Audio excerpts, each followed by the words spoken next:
Well, ladies and gentlemen, this is the matter of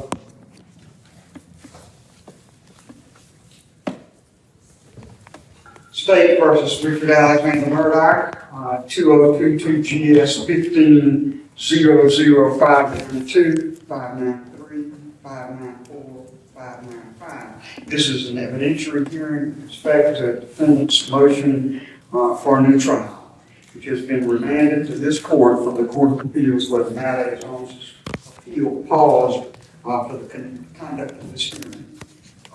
I've got a couple of preliminary things that I'm going to say to our friends in the press. Then I've got some things that I want to say to you as counsel, and then we'll proceed with the examination of the juror. Members of the press, as I explained earlier, this procedure is unique in that typically issues like this are raised immediately after the rendering of a verdict. And we are now almost a year post-verdict in this matter, which makes this a very unusual situation for you and for me to preside over. The defense has asked the jurors be sequestered prior to giving testimony for this motion. To accommodate that request and to accommodate an unavoidable schedule conflict for one juror, that juror is being examined today. The remaining jurors will be examined Monday. Under South Carolina law, particularly State versus Sinclair, the examination today could take place outside of public view and the transcript released at a later time. As a compromise, I am examining one juror today. I have previously had an off-the-record consultation with members of the press, and I'm now going to put on the record what I have discussed. I have asked that the gender of the juror, the questions asked, and the juror's response not be reported until after this court convenes on Monday at 9:30 a.m. for the examination of the balance of the jurors and the clerk of court. The press term is embargo, I think, but what I am asking is that these questions and answers and the gender of the juror be embargoed until 9:30 on Monday. I deeply appreciate the cooperation of the media about this. The behavior has been exemplary throughout. I am very pleased and grateful for the participation of Jay Bender as the media coordinator for this matter. Completely voluntary and without pay. And Jay, we really appreciate your assistance, and I know the members of the media do.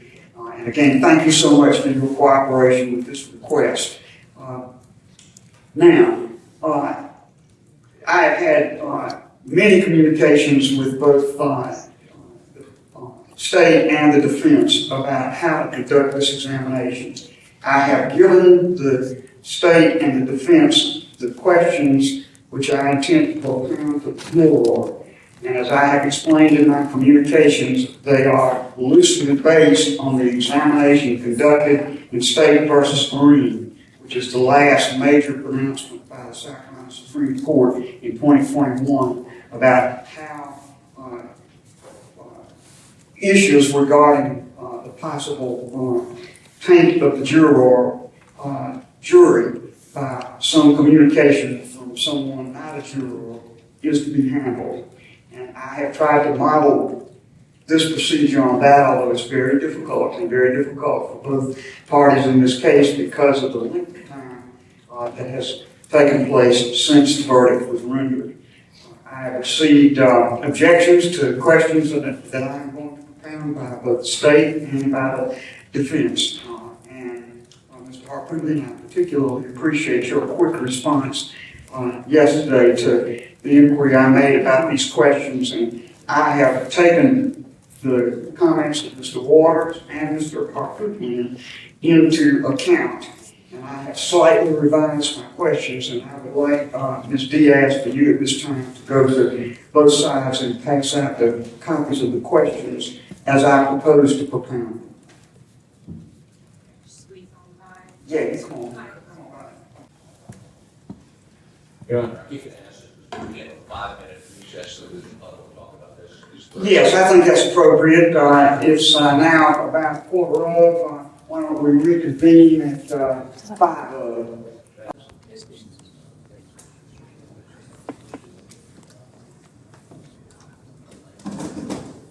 Turn first to the state. Any comments, Ms. Waters? Let me just say to begin with,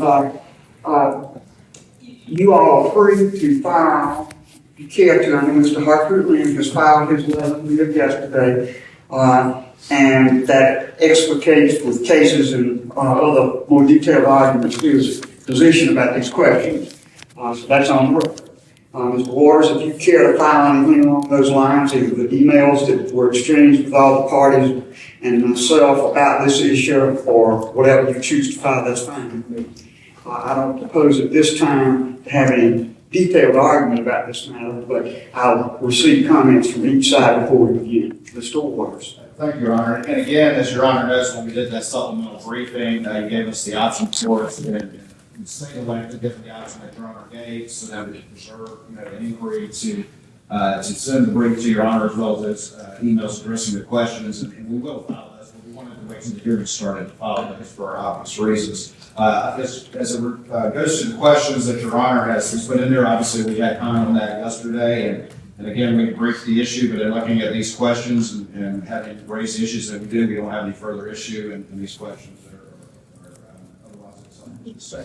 Very well, you waived nothing back on the comments you have made, and all objections are preserved. Mr. Hopper. Please support, Your Honor. These are slightly different than what you previously showed. Yes, I tried to take into account, frankly, the commentary you made in your letter yesterday. So I'd like to collaborate on a couple minor points. Yes, sir. Hoping to convince you I understand. to perhaps change your position. I understand. And it's a question 1B. You go through the facts that they were told that we were in juror. Yes, we would object to that because it emphasizes the jury. Oh, you've already said that in your verdict. And so you probably should not change that position. As to 2, was your verdict based entirely on testimony, evidence of all presented in the case? Again, that's what they were told by the judge, but it otherwise would indicate they didn't follow their oath. Rather than just asking who, if someone said something, who was it, and did it in any way affect the verdict, and that's what we suggest. And did you hear Becky Hill make any comments about the merits of this case? She doesn't know what the merits are. Did she at least suggest in our questions? Did she say anything that in any way was about the case, the defense or the prosecution? So we ask you to not use the word merits. We say that this kind of what comments did you hear Ms. Hill made? Who else was present when Ms. Hill made those comments? Did Ms. Hill's comments influence you in any way? Somehow, did Ms. Hill's comments prejudice you against the defense in any way? However slight. It just seems to us that gets to the who, what, where of what happened, as opposed to sort of you said it was your verdict. Now, why didn't you change your mind today? Or why can't you change your mind today? You said it was the always under the juror to make a statement that would be inconsistent with what they said to the judge last March. Very good. Thank you very much for those remarks. I will ask the questions as I have handed them out to you. I think they are within the parameters set by State v. Green, modified because of the unusual circumstances here. I think asking questions that ask whether there's any prejudice also makes some assumptions about that issue. That's a loaded word. I've chosen, I think, to ask in a neutral way. The word merits was used by both sides at some points in your trying to suggest how I ask these questions. But I'll do the best I can. Your failure to make any further comments is not a problem. All rights are preserved, all positions are preserved, and we will now move forward to the examination of the juror. Let me explain how. Yes, sir? Your Honor, I have one other matter I put on the record. Yes, sir? Your Honor, I move continuous in my state correct? Yes, of course. Your Honor, what we're determining is this. These jurors over the next, today and on Monday, we asked, did this say anything you're gonna ask it. If so, what did she say? And it's unclear as to whether or not, you are going to allow us, A, that she's gonna be required to testify, and B, if so, will you examine her, or we examine her? So you're talking about the court? Yes, ma'am. Thank you for asking that question. I had intended to go over how we're going to operate on Monday after this examination is complete. We'll do that. But let me just tell you, I certainly anticipate that the state will put this witness up and you will cross-examine this witness. Because there's some uncertainty about what the testimony will be, I will be flexible with the state about how they examine this witness. And I will be flexible with you about how you examine this witness. I reserve the option of asking questions myself at the end if there are things I think have not been covered that need to be covered. But each side will be able to examine political. Your Honor, to that end, that's. Now, I've said certain things before about the parameters of what I think needs to be considered in this matter. And I'm not going to go back over all that at the moment, but there may be some limitations on what can be asked. Ms. Hill, I don't think these questions are aimed at two things, showing, well, the questions are aimed at showing what, if anything, the clerk of court said these jurors might bear on the merits of the matter before they render their verdict. But in addition to that, there are certain questions that are going to be asked that you say goes to the credibility of the witness. I think I am able to fully examine the credibility of the witness without going through everything that has entangled her since the close of this case. And we've already talked about all that. Just let me finish, sir. And we can talk some more about that, but I'm not going to delay this examination and get into the details of the Hill examination. I have said that only the jurors who sat on this case and rendered a verdict are going to be examined. And I know there's some controversy about how deeply you want to get into questions that you think arise from interactions with the alderman who was dismissed. I take the position that she was dismissed for things that had nothing to do with this Facebook debacle that took place, and Judge Newman made that ruling, and I am following absolutely exactly what the trial judge ruled. We can talk about that some more later. I don't intend to right now get into the details. So you will know, yes, you will be able to examine this clerical. Your Honor, to minor matters, we would not call any juror about why they were sick. That's not what the purpose would be. I understand the purpose. You were very eloquent about that, both in your written communications and in what you've argued when we were together last. I understand what your position is about that. And I think you understand mine. We can talk about that further later. Okay, just one other matter. That is recently been furnished by the state. First of all, we understand the state has 6 hours to consider preparing. I understand that would be normal in my experience to spend time with someone you intended to offer as a witness. I see no problem with that. Furnish the affidavit for a search warrant which would indicate that this here was somehow involved in the wiretapping by her son. I am not going to get into that. That is a matter under investigation by the authorities. That is not something I'm going to get into. That's a very common thing. We've already talked about it some length. I am trying to be very cautious, not out of any protection of the clerk of the court. I believe I can make a decision that need to be made in this case without touching on matters that are the subject of some sort of other official investigation. And I'm trying to stay away from that. We are under Rule 614B. We believe we should be able to have full, thorough cross-examination. I know, but Mr. Harpoon, the two things. You're talking about a motion to continue right now. Yes, I don't need to get into a full examination of all your arguments about the juror. Clerk of Court Hill right now. I'm not going to do that. we can't be prepared to cross-examine her without additional time of getting information from the state this week. Well, I deny the motion to continue. Respectfully. Yes, Your Honor. Thank you. All right. Now, what will now happen is that the juror will be brought forward. Her attorney is in the juror box on the back row. He will not be permitted to interrupt the proceedings or interject any kind of objection, anything of that kind. He escorted her here, and for her comfort, I have allowed him to be here. I can assure you the bailiff has been with her at all times. And, Mrs. Bland has very much honored my request that no conversation be had amongst them about her testimony in this case at this time. So, Officer Doyle, will you bring the juror forward? Thank you. Be it easy. This juror as Juror X. Juror X, let me give some preliminary remarks about this matter to you.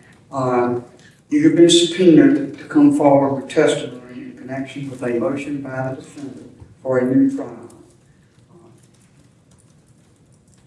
Normally, these kinds of hearings, like the one I'm conducting today, would be done right after the verdict is rendered, because that's generally when issues like this come up.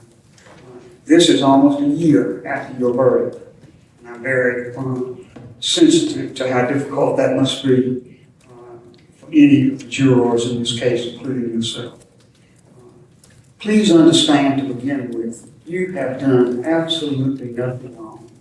You discharged your duties as you were asked to, and I respect that. But I must conduct a hearing to explore the issues that have been raised, and I intend to do that. You will be sworn, and then you will take the witness box, and I will ask you some questions. I am the only one who will ask you some questions. When those questions are complete, I will ask you to take your seat in the jury box. After everything is completely closed about your testimony, then you may leave or stay as you wish. But your attorney is with you, and your attorney will escort you to the secure arrangements that have been made. And I hope you have a very good time with your Bible study class and the engagement you have for next week. So, swear the witness.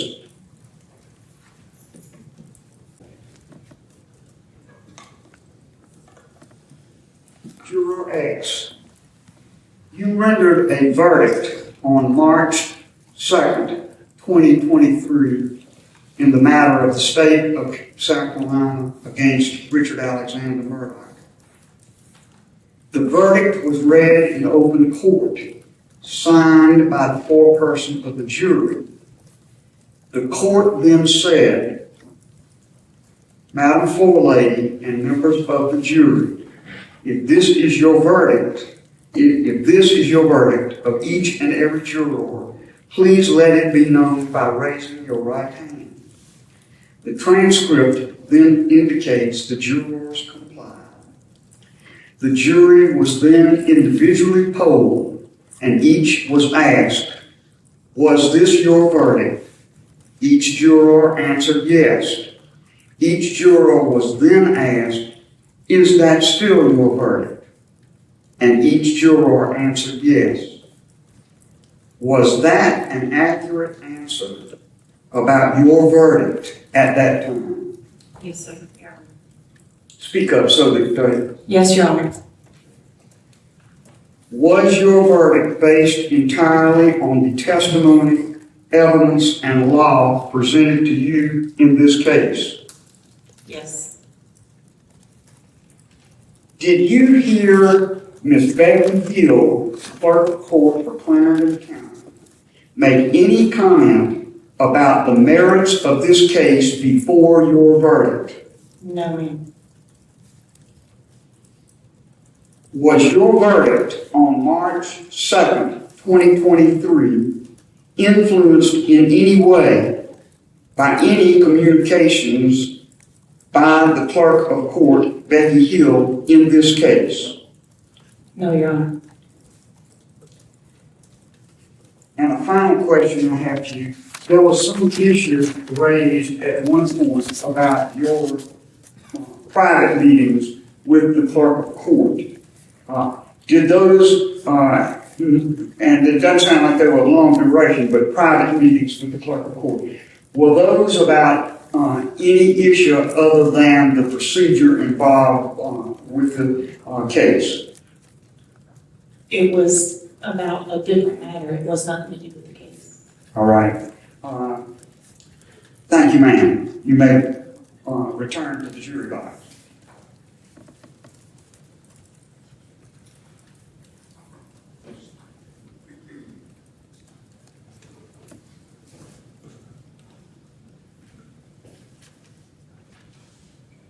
That includes the question of the court.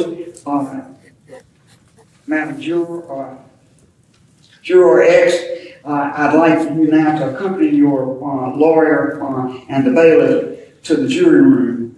Please go to the jury room for a moment, and then I will indicate that you can come back and watch the rest of these proceedings or be dismissed at your preference. You may retire from the jury box.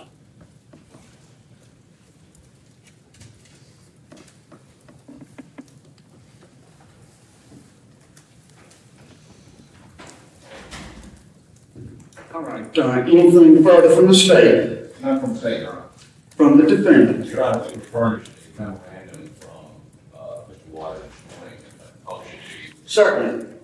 It says, first Chief Attorney Waters, please be advised, Charlie for juror 826, has told us his client says that prior to the defendant's testimony, his client did hear the court say words to the effect of, quote, looks like the defendant's going to testify. This is an important day, or this is an epic day. There was some statement that it was rare for a defendant to testify. All right. So, again, go back to I think the jurors have difficulty understanding where the merits leads. I ask you to ask her about this. This is from her lawyer. This is not something we got. And secondly, she said it had nothing, when they had a discussion in private, it's not about the case. Maybe she doesn't understand what the merits is. We ask you to inquire what those discussions were about. And let me hand something to the court so we have exactly what we were told by Mr. Waters and the lawyer said. Mr. Waters? Your Honor, again, yes, that was relayed to me by her lawyer, so of course, in keeping with our obligations, we provided that to the defense. As to Mr. Arpoulian's specific points, again, we take the inquiry as self-evident and the questions are adequate.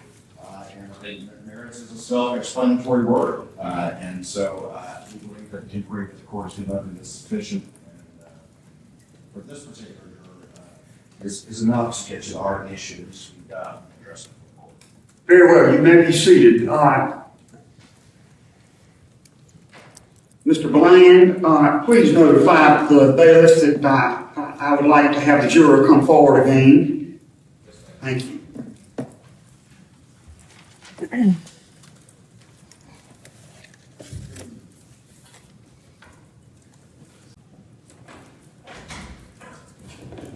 Juror X, will you take the witness stand again?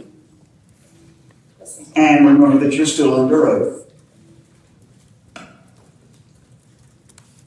I've asked the attorneys for any further commentary about the questions I asked, and I have been asked to ask one more question, and I'm going to do that.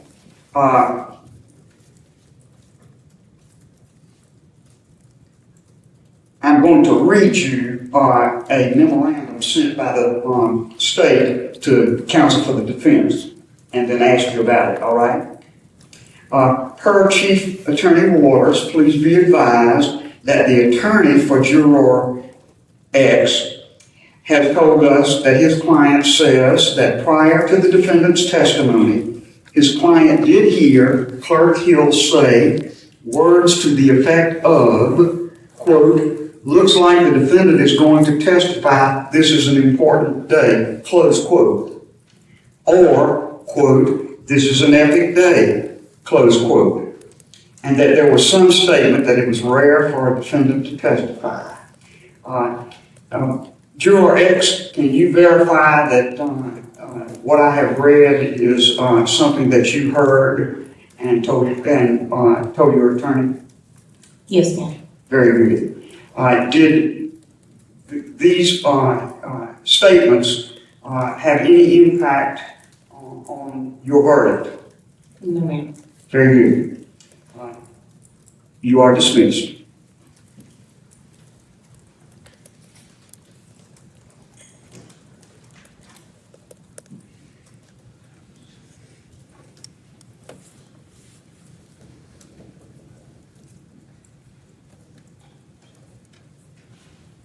All right, Mr. Waters.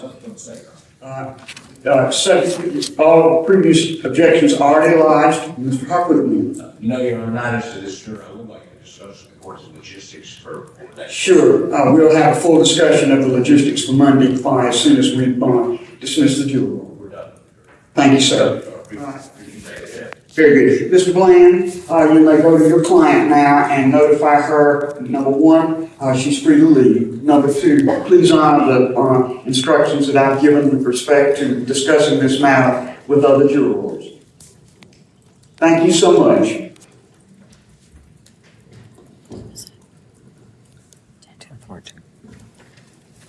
All right, let's talk about what happens on Monday.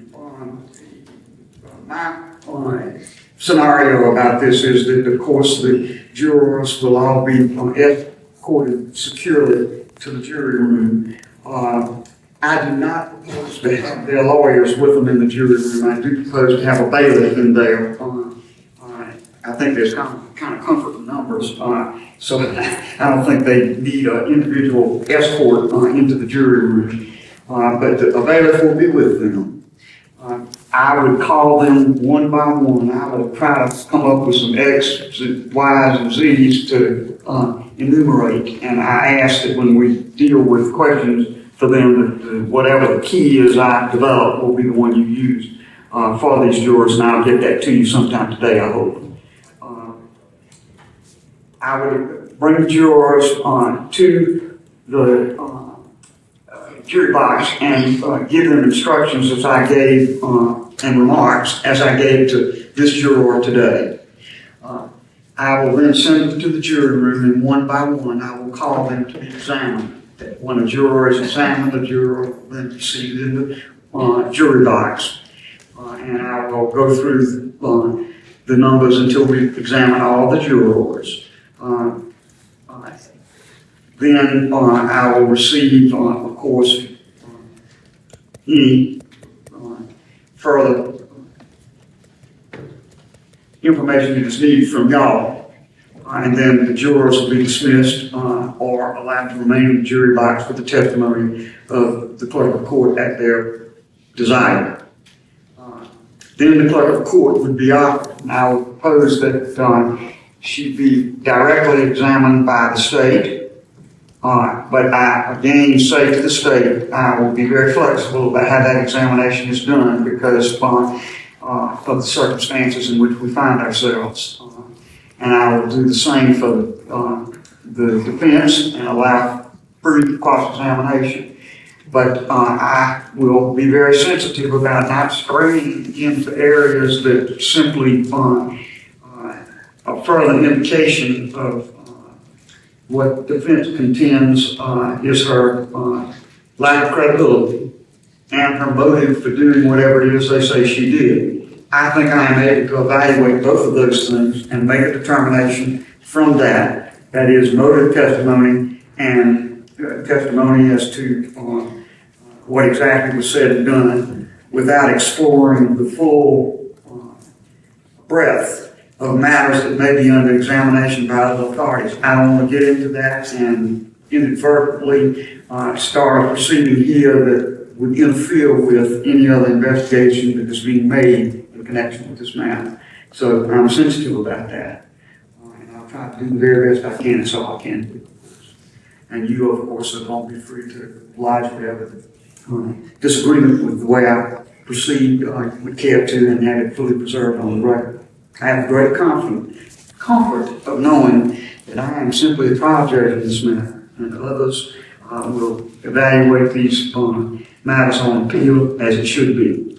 I have not found another case in South Carolina's jurisprudence that is exactly like this. So there's plenty of room for guidance from the court, both Court of Appeals and Supreme Court if they choose to do that.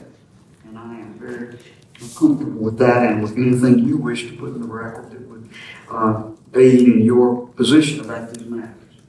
All right. That said, what things am I not covering, Mr. Waters, that you want covered about the procedure from the state's point of view? We understand, Your Honor, and everything that you've indicated is acceptable to us. Obviously, we made arrangements to get the jury here and go in a secure fashion, and obviously we're certainly comfortable with them being able to bring together. There's a bail there instructing them, of course, not to talk about the various things for this proceeding. And we certainly understand, of course, ruling as to the examination of the part, we'll be prepared to proceed, and obviously, as we develop, make whatever objections.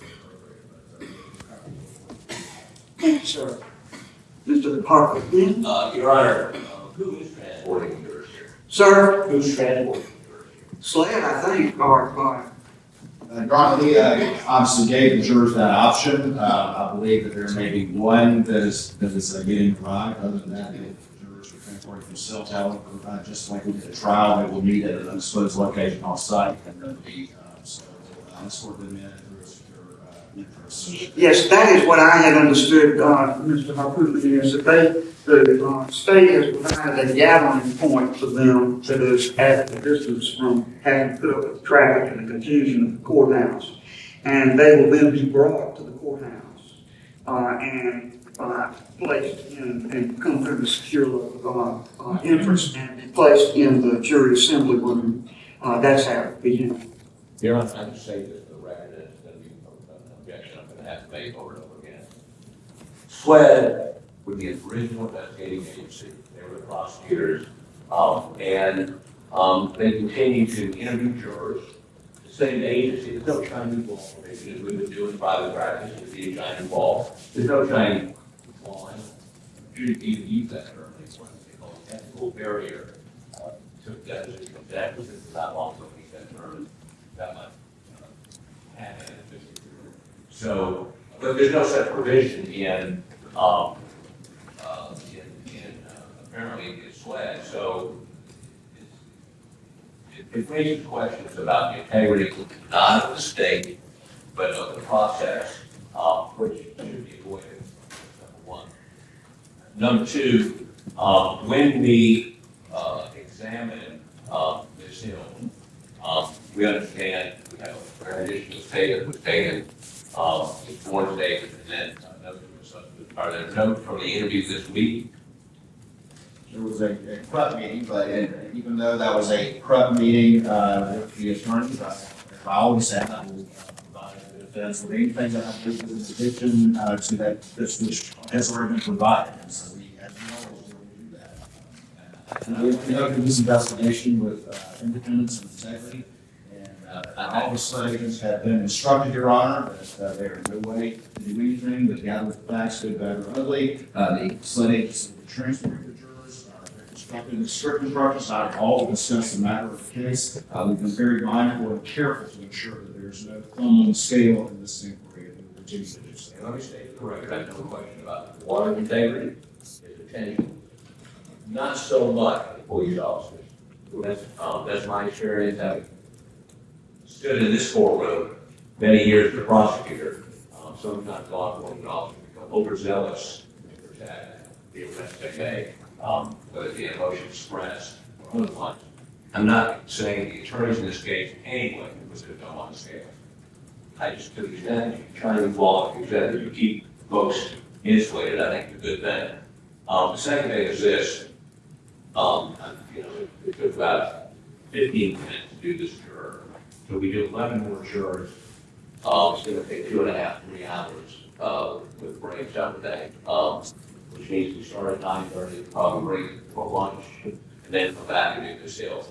Does that sound reasonable? yes. Okay. And we may attempt to call witnesses after Ms. Hill. Obviously, Your Honor will have to decide at that juncture whether they're appropriate or not. But we may want to make a brief proper on the record of what they would say. I think we only have one. Okay,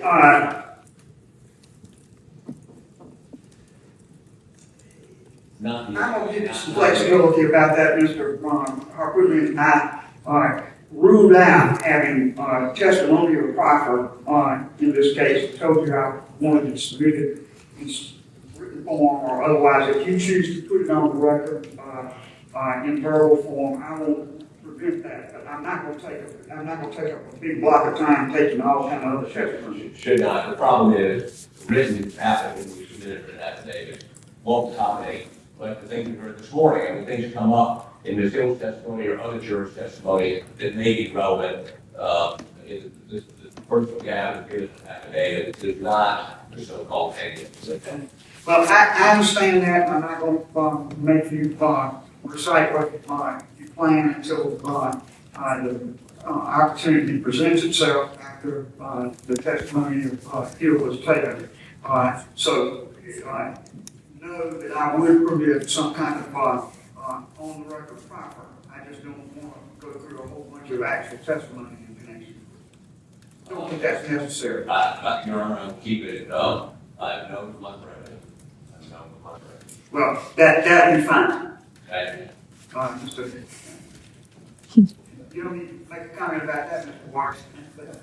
I will not make a comment about that. Nothing from the state. Obviously, there will be bridges that we have to cross when we get to them. Sure, I understand. Any other issues? I am thinking we can conclude this thing, man, which would be preferable, of course, but I have, as you know, set aside more days if that were at all necessary, but I am very hopeful, well, everybody's schedule, including yours, Mr. Harpoon, that we could conclude the matter on Monday. Your Honor, I'm in a hurry to get back to the Senate to debate, hoping to carry guns or something.